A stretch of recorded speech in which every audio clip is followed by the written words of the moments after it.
Hello, everybody. Welcome to Conversations. We are so glad that you're joining us on this third conversation that right now is all about becoming better in the midst of a crisis. And here at Lifegate, we've been talking about how if we can lean into Jesus in the midst of this season, we could potentially come out even better than we went into it. And I don't know about you, but hopefully that's giving you some hope in the midst of what has been a pretty challenging situation in the entire globe.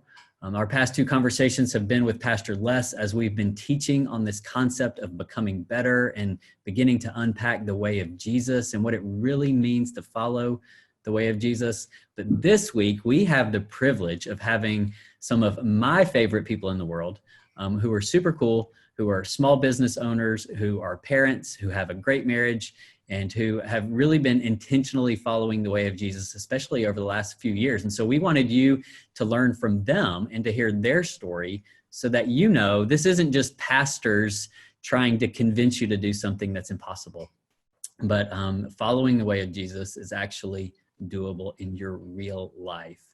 So Mike and Kristen Dekay are with us. Can y'all say, hey, Mike and Kristen, and just tell us a little about yourselves? Hello. Hi. First off, thanks for having us. Yeah. So I'm Kristen and this is Mike. Hello. And we have a little almost 3-year-old, Elliot. We live in Omaha. We're in Midtown. And we own and operate a couple of businesses, small businesses. Grain and Mortar is a brand strategy and design company. And we both work for that company, and we have 3 others on our team, so we're a small team. And then we own a little clothing store downtown called Vincent Outfitting Company, which is sadly closed right now because of the corona, but open online. But yeah, so that's us. That's what we do day in, day out. Just working, raising a 3-year-old. So. Yeah, well, Mike and Kristen's company, Grain and Mortar, developed our website. If you've ever been on our website, there's a little taste of their work. And their clothing store I have some of my favorite clothes from their store. So check it out when it's back open. You'll be glad that you did. Check out Vincent Outfitters. All right, little plug for you there, sponsorship. Thanks. Thanks, yeah. So let's just dive in to this whole conversation around the way of Jesus. I want to start by saying this, that in a lot of circles, what we're talking about here at Lifegate is known a little bit more formally as a rule of life. Out there, if you're listening, if you're a studier, you can Google rule of life and you'll see all kinds of teachings and examples of what it means to kind of structure your life around the ways of Jesus is really all that it is.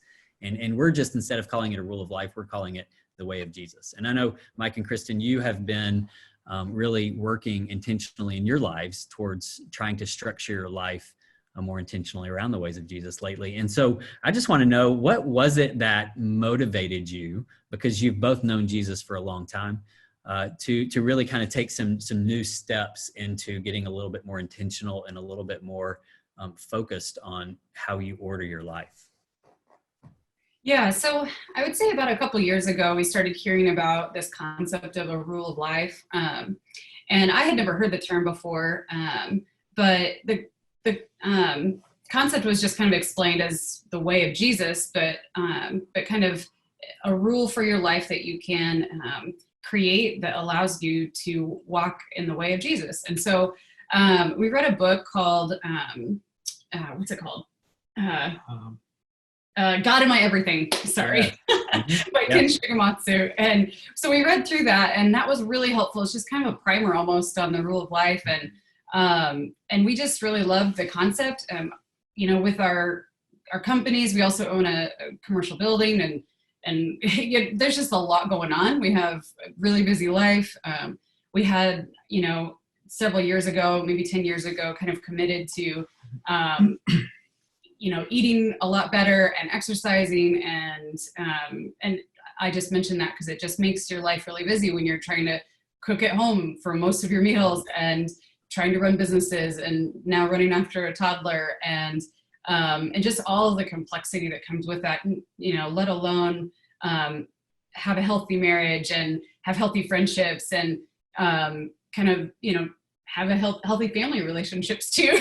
There's just a lot of social media, Netflix, yeah, seeing the shows that everyone's talking about. I mean, it's keeping up on exhausting. everything. Yeah. Yeah. It just gets to be a lot. And so we just kind of felt like life was really complex, and this kind of idea of following Jesus in a more organized way, I guess, in a more intentional way, was something that really appealed to us. And so we were like, okay, well, let's just see if we can create a rule or kind of a plan for ourselves and start to follow it.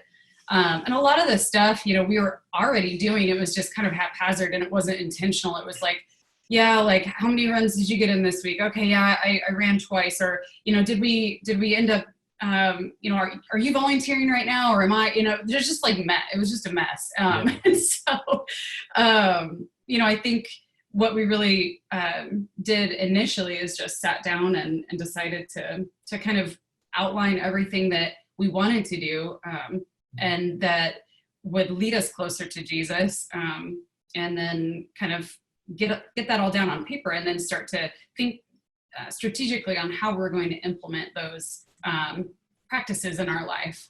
And so that's kind of how we got started. I don't know if you have anything to mention on that. Yeah, I think in this day and age with so many distractions, social media, like I said, Netflix, everything you want to do it to the best. Like we're such a goal-oriented culture where, you can do anything you want, really. You just have to learn and spend time and invest and figure out how to do that. Like we've got all those things at our fingertips, and it's just like, how do you have a strong relationship with Jesus and grow and do the things and be like Jesus when everything is screaming at you, this is important, this is what you need to do today, this is what's cool. And so, I think for me, it's like, I don't have time for Jesus if I'm trying to fit into the culture of the world. And I'm practicing with that, but I'm not really doing a very good job of practicing with Jesus. And we just needed some structure because of all these things in our life and culture and so on and so forth, that we needed to focus on structuring our life a little bit more and figuring out how to practice and actually pull it off for like longer than a week. Because it's always, you always get excited, you get like, I'm going to do this thing. And then if you don't put things in place, like a plan, and you don't sacrifice for it, it's going to eventually fizzle out. So that's why I think we started. Yeah. That's good. I would say too, kind of our backgrounds, we grew up in the church and we had very kind of garden variety evangelical Christian like upbringings. And there's a lot of expectations, like, have your quiet time, always have it in the morning, follow the rules, and make sure you don't disappoint God, because that's really important. And if you do, then big trouble. And just kind of this more legalistic upbringing is kind of what we both experienced as kids and growing up. And I think over time we realized that following Jesus is really about loving God and loving others. And so if our practices aren't helping us get to that point, then what good are they? And so I think, if we're supposed to become love, like what we've been talking about at church, how is that actually, what does that actually look like in day-to-day life? And I think we're both very pragmatic people. And so we're looking for, a real practical thing that we can do in order to achieve this bigger goal for our life, which is becoming love.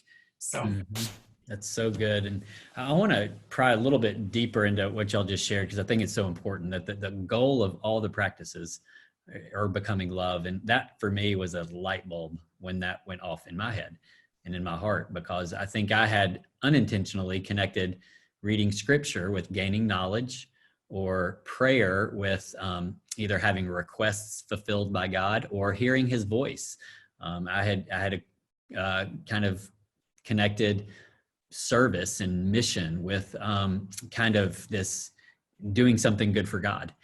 But when you really recognize that it's all about becoming love, it really helps, though that seems like a subtle shift, it's actually a radical shift. that I read scripture so that I can become more like the one who it's written about, who is love. I worship to become more loving. I pray to become more loving in everything that I do. And for me, that was a big light bulb. And I want to dig a little deeper into what y'all talked about a minute ago, this idea of there's Netflix, there's social media, there's work, there's parenting.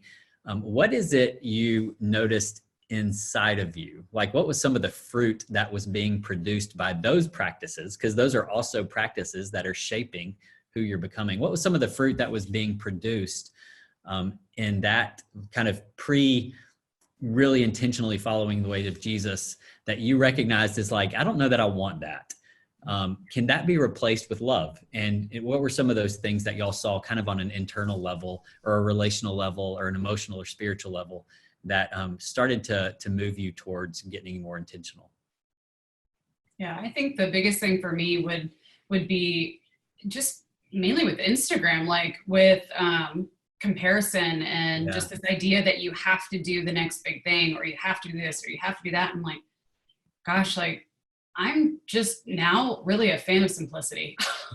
I'm a really big fan of simplicity. You know, I'm trying to simplify our lives down a lot more than anything else right now. I don't want to go to every single country in the world. I don't want to, go on this, quest of, millennial quest or whatever of like all these things that you see on Instagram. Like, I just want to, live simply. And I think, as we see Jesus living simply, that's what I want to do. I want to do that. I want to make sure that my life models his in every way. I don't necessarily always desire that, but I think that is the main thing that for me, I was struggling with is just, I feel like my brain is constantly being bombarded with, you should do this, or you should do that. And then pulling back and saying, actually, no, like that's not what I should be doing. Maybe that's for somebody else, but it's not for me. And so that was the main thing. Yeah. I think it's like what Kristen said, like you're constantly anxious. Like if you're constantly watching a show that's probably, Netflix doesn't necessarily has good shows and has not so good shows. Right. Which can not be good for your mental state at times. And, but you just push through and watch it anyway. Social media, you're always comparing, you always feel like you're not doing enough. Mm-hmm. You just feel kind of hollow at the end of the day. That type of lifestyle, I think, tends to wear you out, tends to just kind of make you feel like, what's life about except just to be entertained. And so, I don't know, you don't feel as complete as a person. And so, I think that over long amounts of time, it just kind of eats at you and you're just not happy. Yeah. I think it's pretty easy to disagree when you're not happy, relationally. So it affects not only just, like your outlook on people change too, right? Because then it's you're sort of always kind of internalizing, look at yourself, and you're not being loving because you're constantly anxious, you're constantly wishing you had more time to do something, and then so you're snapping at people that you don't mean to snap at, or that would be me. I snap at you or you snap at me, whatever it is, we're snapping. So. Snapping happening. That's happening. So I don't know. That's a little bit of it. So I read something somewhere that said, you're irritable and you're uncomfortable and you're frustrated with yourself. Like, well, look at your practices. Like, are you binging on Netflix and eating really terrible food, and you haven't worked out and I don't know, who knows how long, and and all of those things. It's like, okay, well, clearly this is resulting in this, in the irritability and the frustration and the feeling hopeless or feeling depressed or feeling anxious or just feeling like life really isn't that exciting or important. I think we have to look at our practices and say, what are they doing to us over the long term? It's not just for tonight. It's not just, is this bad for me this evening or today? It's, what is the compound effect of that over time? And so, Yeah. That's very well said. And, you know, I think so many people go through life feeling all those same things: stress, anxiety, comparison, pressure. And the snapping is happening, right? That's a good one. I like that. Um, but then they assume, I guess that's just life on this earth. And the aha for the really understanding the way of Jesus is recognizing, no, God has actually something to say about your life today, not just where you're going tomorrow. Like he wants to speak into, he wants to bring his kingdom into your life today. And his kingdom is things like love, joy, peace, patience, kindness, goodness, faithfulness, gentleness, self-control. And so this is available for us. It's on offer for us from Jesus today. But we have to trade out these practices, because there are things that are producing the stress, and we have to trade that out for things that produce something different. And so, you know, I know you guys have experienced some really great victories in the midst of trying to get more intentional in following the way of Jesus. I'm sure you've had some struggles. And so let's start with the victories. What are some of the things that you have seen, the good fruit that you've seen produced as you've really tried some things? And what are some things that you've tried? Yeah. Well, I'll talk about kind of what's involved in our rule of life right now, so that would kind of make sense as we move forward with that. But yeah. So really kind of, you know, when we sat down to talk about a rule of life, like I will have one and Michael will have one, and we'll kind of have a lot of things that coincide. So, but I'm going to just kind of talk about the one that I have and just kind of read a few of the things that I've written down that are practices that I believe will draw me closer to Jesus. And really, I think that word rule is a little scary. But I mean, we could just call it a way of life, or the way of Jesus instead. So it's really not rules. It's a way of living. So, and the top thing on our list was to take a 24-hour Sabbath once a week. We are beginning each day with scripture, prayer, and meditation. I have like physical components too. So there's emotional, spiritual, and physical too. And one of the things we both work in, you know, an office chair all day long. So stretching 2 times per day, and exercising 3 to 4 times per week. I don't have this on the thing, but ever since COVID, we've gone on walks pretty much every day. So we could actually add that. And some of them are parameters. So working between 9 and 6 every day. So I don't want to work on the outside edges of that. Like I don't want to start work before 9, and I don't want to work after 6. And so kind of having that as a parameter. I think that parameter is important when you're a small business owner, because you're constantly thinking about work. Yeah. Always on. So yeah, that's really good. Going on a date night once per month. I know some people do this weekly. I wish we could do it weekly, but for us, once a month is like a victory. Right. Working remotely every February. This is a goal. So like not every single thing on our rule we could do right now. But there's some things that we've put in here just with kind of an asterisk saying we want to get to this point because we know that this will also be beneficial to walking with Jesus. And so we would love to take a month. February is the worst month in Nebraska, so we'd love to like work remotely Nice. at some point. Wisdom. Where it's somewhere warm. Yeah, we can't do it now, but at some point we'd love to be able to do that. Tithing to our church, increasing charitable giving every single year, like at some percentage, and limiting TV watching and social media, focusing on having time with friends each week. And then focusing on cooking at home and eating as healthy as possible with minimal processed foods. And then attending the weekly church service. So that's kind of our rule of life. Like these are the things that we believe will help our bodies physically, help us emotionally, relationally, and yeah. So maybe you'll have to ask me your question again because I went through all of that. That's super helpful. And the thing I think that is so great about that hopefully listeners are picking up on is it's more than we think. Spiritual practices is just like Bible, maybe worship music, and potentially attending church.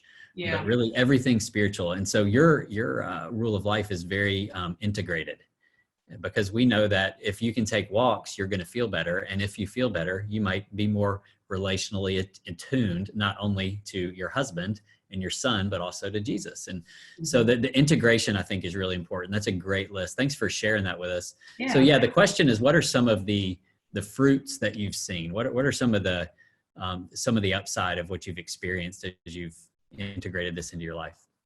Yeah. Thanks for the reminder.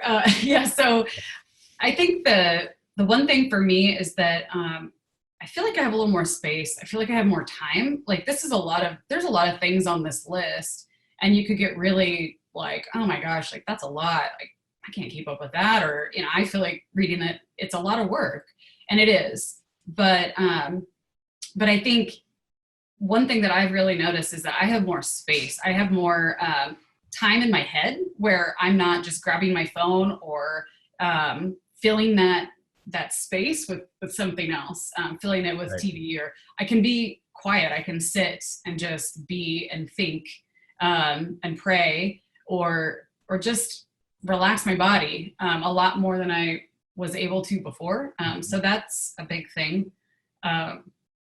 Yeah. I mean, all those things every day, I used to like notice that I would breathe really fast all the time. Like I'd constantly be like, and like very anxious. And just some of these things that we've decided to put as a priority has slowed me down enough. Like what you're saying, Kristen, it's just like, you can kind of relax. I mean, I think the thing that has produced the most fruit is the Sabbath. I mean, I can't go back now. Like literally, I cannot go back. Game changer. Sabbath is like, it's the thing. Best day ever. It's what I look forward to all week. I was telling Kristen, there's this crucial time. I love my son more than anything, but when he goes down for a nap on the Sabbath, oh yeah, and we have nothing to do because we did everything. Everything has been done on Saturdays. Sundays are Sabbath. We just relax. We literally like, how we were like before having a child or businesses. It's like you don't have anything to do except to press into God, to go on a run, to sit in the sun and just be. Like to listen to, the birds and stare at something for 20 minutes. Like that's just one positive thing that Sabbath has brought. But we had to sacrifice a bit to get that, to get Sabbath. And I never thought Sabbath was that big of a deal until I started doing it. It's one of those things that you always hear people talk about, but until you actually put the pieces in place, you don't know the benefit of it. And, I would say if anyone were to start anything, they should start trying to organize their week to have a Sabbath day. Yeah, I would That's agree. good advice. Yeah. I would agree. I think it is really hard. It sounds like, oh, well, yeah, that's really simple. Just take a day off and rest. But I think of a lot of us take days off and we do house projects. We take days off and we still catch up on email and we're still sort of on our phone and we maybe watch a few shows and we fold a bunch of laundry and, and it's just kind of filled up with tasks that you do at a slower pace. And what we've decided is that we had to be a little legalistic about it. We were like, well, no, like that's not what we're doing. We're not gonna work on that day. Like we're gonna protect it. And I think that's something that has been really important, especially in the early days of us trying to do it. We've been doing a Sabbath for probably about a year and a half. And I would say it took about 8 months before we were actually like getting it into the weekly rhythm like we wanted it to be. It just takes a long time to prepare because you have to get in a mindset of, I have 6 days to work and I have 1 day to rest. I don't have 7 days. I don't have an extra day to just catch up because I wasn't very good at time management. Yeah. I have 6 days. So you have to build in a buffer. And so we, I meal plan and get the groceries and all of that on Saturday. We do the laundry and all the house stuff, like all that's on Saturday. And if we don't get it done, we don't get it done. We stop and we take a rest and we reconvene on that. We do 6 p.m. on Saturday to 6 p.m. on Sunday. And so then we reconvene on, 6 p.m. on Sunday. We just have to have that break. So. Yeah, so a lot of good fruits. Yeah. Yeah. I think that, we found at our home kind of maybe it's because I'm a preacher, we have the 3 Ps that we try to do when it comes to Sabbath, and that's, we plan for it. So we have to really decide on a time, and in this Corona season that has changed a little bit, we have to prepare for it. Like you're saying, like you got to get everything done so that you actually can rest. And then you have to protect it, like, because there will be things that try to invade. And there, of course, because we're not legalistic about it, there will be things that do come up at times, and you do just, it might throw off Sabbath for that particular week, but for the most part, you do have to protect it. And it's what I'm hearing y'all say. And I Mike, that's super wise to say, like, if you want to start anywhere, start there. If you look in the Old Testament, and Jesus affirmed this in the way that he honored the Sabbath in the New Testament, this was kind of the same thing God said, like, start here. It was the thing. We see it not only in Genesis chapter 1, but it's right there in the 10 Commandments. And then it was emphasized over and over and over again to the people of Israel. And I think it's because God just knows, like, I know how you're made. And I know you're going to have a tendency to either be a workaholic and wear yourself out, or a tendency to not be focused on me and just be distracted by many things. And if you can have one day a week where you recenter and recalibrate, it'll change everything. And I like the phrase, we want to be a people who live from Sabbath. And I think when we do have Sabbath, as you're saying, it allows all those other practices. It's almost like we have grace for those other things, because they're like mini Sabbaths throughout the day, like turning your phone off at a certain time every day, or having a little quiet time with Jesus in the morning or evening, or it's like these tiny little tastes of Sabbath in your anticipation of your next Sabbath coming. And I know for me, it motivates me to stay connected all throughout the week. So, I want to say this as we begin to wrap this up. I know it's not easy to reorder your life, especially when life is so full and busy. What would y'all say has been like maybe one of the biggest challenges? And then, you've given the advice of the Sabbath. Is there any just kind of one practical advice that you would give people to step into really following the way of Jesus? So what's been a challenge, and what's a piece of advice from y'all? Yeah, I think, consistency in anything is difficult. Consistency is just super tough. And so, but I would just encourage, like, anything that's good in life takes work. I mean, it takes a lot of work. All the bad stuff comes really easy. Like, so true. If it's easy, yeah, it's probably not that great for you. So, but, thankfully we can do all things through Christ, right? And so he said that, and we have his strength with us. And so I would say, he knows our hearts, and he knows, like, if you're trying to do something, he knows that, and he's going to honor that, and he's going to help you. And I think, practice makes perfect. So just start somewhere, start with the Sabbath, and just start trying to implement that. And I would say, get strategic, look at your life, take a pen and paper out and look at your life and say, what am I doing? First of all, what am I doing these 7 days? And how can I do it in 6? And what would I need to do in order to get that to happen? Do I have certain things that I do on Sunday or Saturday or whatever day you choose to set aside? Do I do certain things on that day that need to be moved, and how can they be moved? And so I think that is kind of the place to start. And I think giving yourself grace is really important. I'm a pretty hard taskmaster on myself. Like I think I tend to shame myself a little bit when I don't follow through with something. I'm a follow through person. I'm a I'm going to do this thing. If I've said I'm going to do it, I'm going to do it. That's me, to a fault almost, where if I do fail, or if I do, make a mistake, I'm pretty hard on myself. And I think I've had to learn through this Sabbath, carving out a Sabbath, process. I've had to learn that, like, I can't beat myself up if it's not perfect every week. And some weeks, it's a hot mess. Like, okay, well, we didn't get this done, and we didn't get that done. There's laundry everywhere, and I'm frustrated, and I'm a very clean person, type A kind of, and that drives me nuts if I can't have it the way I want it to. Yeah. And so I've had to relax a little bit and say, okay, and forgive myself for not getting an A+ that week or whatever, from myself. Yeah.